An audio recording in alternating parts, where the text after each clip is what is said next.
My job as a paranormal investigator is mostly boring.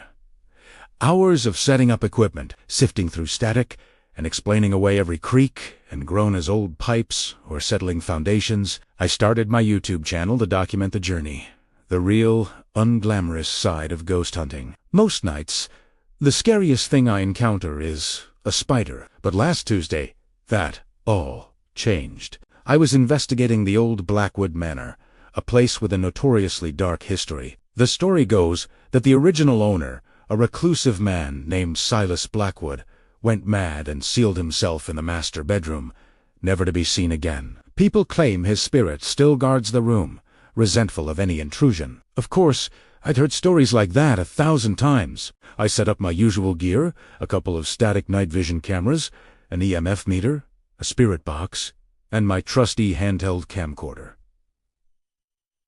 The night started as expected. I did a walkthrough, narrating the history of the house for my viewers. The air was heavy and cold, but that's typical for a derelict building in late autumn. 4 hours, nothing happened. The EMF meter stayed silent.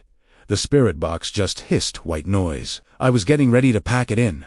Another dud for the channel. Just for one last shot, I decided to focus on the master bedroom, the epicenter of all the legends. The room was sparse, with only a dusty 4-poster bed frame remaining. I placed a camera on the mantelpiece, pointing directly at the bed. Then, with my handheld, I did a final sweep. I remember joking to the camera, "All right, Silas, last chance to make an appearance.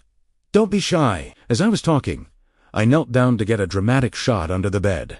A classic horror movie cliché I thought my audience would appreciate. I pointed my camcorder into the darkness beneath the frame. Through the small digital screen, I saw nothing but dust bunnies and floorboards. I sighed, ready to stand up. But then, I felt a sudden, inexplicable urge to look again, not through the camera, but with my own eyes.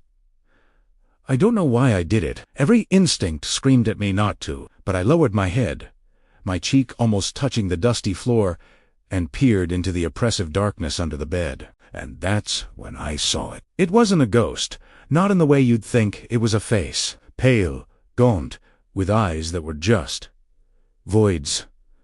They didn't reflect the low light from my camera. They swallowed it. The face was pressed flat against the floorboards on the far side, looking directly back at me. It wasn't angry or menacing. It was just there. Its expression was one of profound, ancient sadness.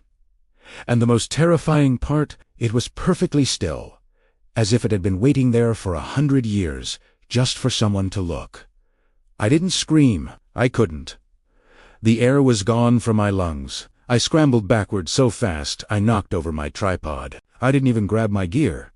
I just ran. I fled the house, got in my car, and drove until the sun came up. When I finally got home, I forced myself to watch the footage from my handheld. As I knelt down, the video shows the empty space under the bed, just as I saw it through the viewfinder. But I kept the camera rolling as I lowered my head. On Tiadio, you can hear my breath catch, a choked gasp.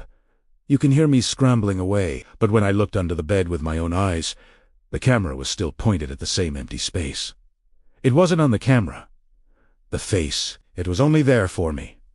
It wanted me to see it, and only me. I quit paranormal investigation after that. Some things aren't meant to be found, and some faces aren't meant to be seen. I still have nightmares about those empty, waiting eyes. And I never, ever look under my bed. Thanks for watching. Stay safe out there.